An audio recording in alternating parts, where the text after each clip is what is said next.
What is good, YouTube, man? Today I'm back with y'all for another video for the nation, man. For the nation, for the nation, for the nation. But really quick, man, shout out to everybody last night who jumped on the live with such a short notice. It was my first live of this channel, and at one point we had over 95 people in the live at once, all commenting, all supporting, all giving the show a like button. Everybody who supported last night, I really appreciate all of you guys. That was huge, man. I didn't expect to have that many people in there, but y'all showed an extremely amount of love, man. And really quick, also I have to give a shout out to Icy Nate, man, the creator of the thumbnail of today. He also made that the new YouTube logo of mine, so shout out to him, man. He's been working a lot with me behind the scenes, and shout out to Icy Nate. But like you see in the title, like you see in the thumbnail, I'm gonna talk about 4 guys, and really it should be only a 3-guy conversation, but I'm talking about 4 guys today. I did a video just like this of 3 guys that I thought was gonna break out on the defensive side of the ball, and now I'm doing it on the offensive side of the ball. And those 3 guys I'm going to talk about is Ruggs, Edwards, and Foster Moreau. And I do have one honorable mention that I do want to mention in the back end of the video. So how about this? Let's start off with Foster Moreau. So Foster Moreau, his rookie year, had a great year. We all thought that, he was a 5th round pick, UCLA, we knew that he was a great guy in the locker room, good character guy, because I believe he wore that number 7 over there at UCLA, and that's a very sacred number to wear. That's like if you were a super good guy, a super good character, and you were great for the team. So we knew getting Foster Moreau, he wasn't going to be bad in the locker room. He wasn't going to be, a bad presence to have. But we all did not know that he was that talented, especially as a tight end, And Foster Moreau, what I like about him the most is that he played a bit of fullback last year when Alec Ingold was out.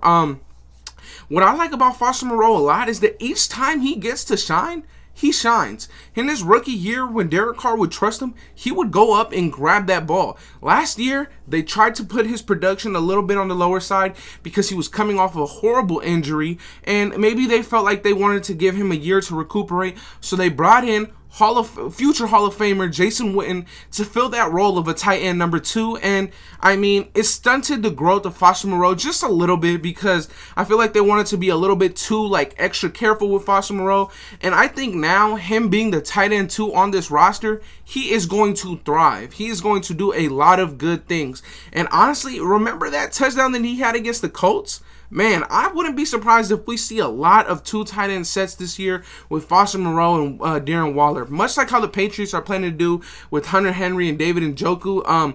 I think that Foster Moreau and Darren Waller are great because they are both very versatile. Waller obviously can go out wide, but Foster Moreau, he's very good, and I think he's set for a breakout year. I said this last night. Somebody asked me how many yards what Foster Moreau had. I say that he's going to have 475 yards and 6 touchdowns. I believe that would be a good year for Foster Moreau. That would put him amongst the league's top 10 tight ends. That's why I think that Foster Moreau this year is going to have a good breakout season. Now, second player. We all have been saying, okay, which one of our receivers from last year's draft, which one's going to break out? And in all honesty, I got them both breaking out. But let's start off with Bryan Edwards first. This man coming out of, I think it was South Carolina, he holds every receiving record out there. If he wasn't stunted from such horrible quarterback play in South Carolina, he would have excelled, right? He had a horrible, I believe it was a foot injury out there in South Carolina, which stunted him from going, in my opinion, into the first round. He was a first-round talent, in my opinion, because, you look at what he did. There's guys that came out of South Carolina, Hall of Famers, right? And he holds those records. He bullied Alabama. He played in the SEC, one of the hardest, if not the hardest divisions in football, and he made it look easy, right? Last year, when he was out there with Ruggs, it was hard for him to get the ball, but when he did, he showed his physicality and he showed that he can do something with that ball after the catch.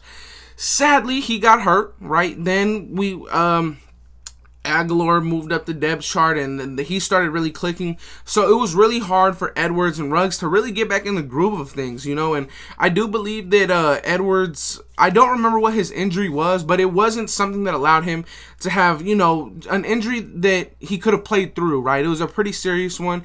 And I'm really excited to see Edwards this year, man. I really think that he has a huge shot of being our wide receiver 2 on this roster. I really do.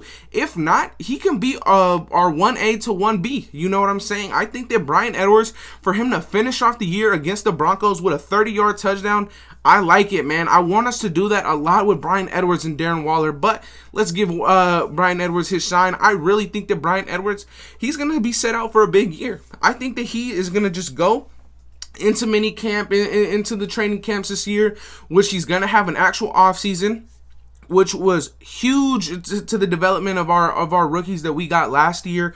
I really think that this year, with them having a full offseason, it's going to help them a lot. Now, let's remember, when Derek Carr was asked, what do you think of third-round rookie Bryan Edwards? He compared his physicality and the way that he goes up and gets that ball to a all-pro, in my opinion, wide receiver Davante Adams. Now, when you get a comparison from Derek Carr to a Davante Adams, they have played together in the past, in college. That speaks volumes, right? That speaks volumes, in my opinion. I think that Derek Carr, obviously, he will never bash somebody out in the open media. But what this shows, though, is that there's a lot of belief there. There's a lot of trust there. I mean, when was the last time that Derek Carr that said somebody was good and up and coming and they weren't? I think that Derek Carr is a very trustworthy, reliable person to feed in from the info. You know what I'm saying? I think that Bryan Edwards is going to be set out. I'm going to give him 720 yards this year with 4 touchdowns. I'm going to say 4 touchdowns, and it could go up, right? I'm going to say that that's what he can get this year. And maybe he gets more touchdowns than yards, or more touchdowns than 4 touchdowns, right? But if we got 720 yards out of him and he's only getting 4 touchdowns, that's fine, because we know that our 2 running backs are going to sweep up all the dirty work in the red zone, man. So let's move on to the next guy. And honestly, he's been showing me a lot, or not just showing me, but he's been trying to prove Mike Mayock right and wrong. You know, Mike Mayock came out into the media and said, look, we wanted more and we need more production from our first-round rookies last year. He was speaking of Damon Arnett and wide receiver Henry Ruggs, right? Henry Ruggs came into last year a bit undersized, but we all knew that, right? We all knew that, and he had an underwhelming season last year, right? I mean, we all thought that Ruggs would have the season that Nelson Aguilar had, right? We all thought that Henry Ruggs would be that deep threat, will be that reliable threat to Derek Carr. But Derek Carr has never had that fast and that athletic of a specimen to throw to before. So, I mean, I think the fastest player that Derek Carr has ever thrown to consistently was Amari Cooper, or it was one of our slot guys. But you got to think about it, right? Ruggs had no offseason to train and get that chemistry with Derek Carr. And guess what he's doing right now, probably as we speak? He's either one of 2 things. He's either in that gym getting stronger, or he's out there on that field with Derek Carr, right? You look at Foster Moreau, was out there on that field with Derek Carr. So was John Brown, so was Henry Ruggs, and so was, I believe, Zay Jones, right? Obviously, Darren Waller was there. Obviously, Andre James was there. But Henry Ruggs has been putting in that work from what it looks like in this offseason. Him and Damon Arnett took what the nation was saying about them and took what Mike Mayock was saying about them to heart, and I love it. He wants to prove the Raider Nation right, that those 2 picks were the right picks, right? I mean, when you pick somebody at the 12th or 11th overall, that is a huge investment. That is a huge investment. You are saying that you want this guy to be your future, right? And what I like the most about Henry Ruggs, yes, his season was underwhelming, but he came out and publicly graded his rookie year a D-. And when you say that, you're basically saying, listen, I was trash last year and I need to get better. And he owned up to it. And not only did he own up to it, but he's trying to put a change to that by going into the gym, getting a bit bigger. Obviously, he's going to be fast. That's his thing. That's what made him his money. And he's just going to be able to now just polish up those routes, right? We also have to come into a fact that he was hurt last year, right? He played after week 1 hurt. He got banged up against the Panthers, and it was a knee injury. Knee injuries are very, very hard for wide receivers to just play through. That's a big part of their game, right? You have to cut, you have to run your routes, you have to stop on a dime. It's really hard for a receiver to just have a knee injury and play through it and still be a beast, right? That probably stunted him a lot last year. He's gonna be healthy, he's gonna be stronger, he's overall gonna be better. He has this offseason, he's with Derek Carr. I like it, man. I think that Henry Ruggs is set for an 875 yard season with 6 touchdowns, and I think that that'll be a great improvement because of how dynamic our offense is. So I think it'd be pretty hard to get 1,000 yards in our offense. But the honorable mention that I want to talk about today is running back, brand new acquisition from the Arizona Cardinals, Kenyon Drake. Obviously, I'm not going to talk about Darren Waller or Josh Jacobs because we know what we have in those guys. Those 2 guys are superstars, as well as Derek Carr. Those guys are determined stars on our offense already. I want to talk about the guys that are set to break out. Kenyon Drake, I believe, had close to 1,000 yards, total yards from scrimmage last year. And honestly, what he brings to this team, I think that he's going to take this team to the next level. This is why I wanted to put him as an honorable mention and just talk about him a little bit. He brings this screen game that we probably didn't trust running with Jalen Richard. He is now going to be trusted to do that. He's also a pretty good blocker, pass blocker in himself. He has some great elusiveness, and he takes things to the house when there's nowhere to go. And that's what I like about Kenyon Drake. And I think that if he's with the Las Vegas Raiders, I do believe that the Las Vegas Raiders have a bigger platform than the Arizona Cardinals. I really do think that he is set for a breakout year. I mean, Kenyon Drake is just bringing a whole nother dynamic to this offense. And I like it. I like it a lot. I believe that Kenyon Drake is probably going to have another year close to 1,000 total all-purpose yards, and I think that he'll probably have close to 7 touchdowns this year. I mean, he's been a freaking monster in the red zone for his entire career. He's been known for that.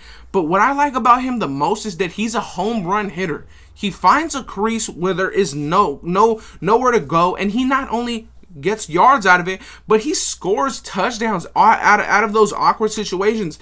How many times did we have a rush for over 50 yards last year? I don't think we had one, and if we did, I think it was from Marcus Mariota in the Chargers game. I like this Kenyon Drake a lot. I believe that these are the 4 guys that are going to break out for the Raiders. Let me just mention it one more time. Ruggs, I think, is set for a huge year. Edwards, I think he's going to come into his own. Foster Moreau is probably going to be the best tight end 2 in the league, in my opinion. And Kenyon Drake is just going to bring that extra spark that we need. You know, or maybe not need, but that extra spark that just helps team go from good to great. So, let me know what you guys think in the comment section down below, y'all. This is today's video, right? I'm gonna keep pumping out this content for you guys. And like I said, shout out to everybody who joined the live last night, man.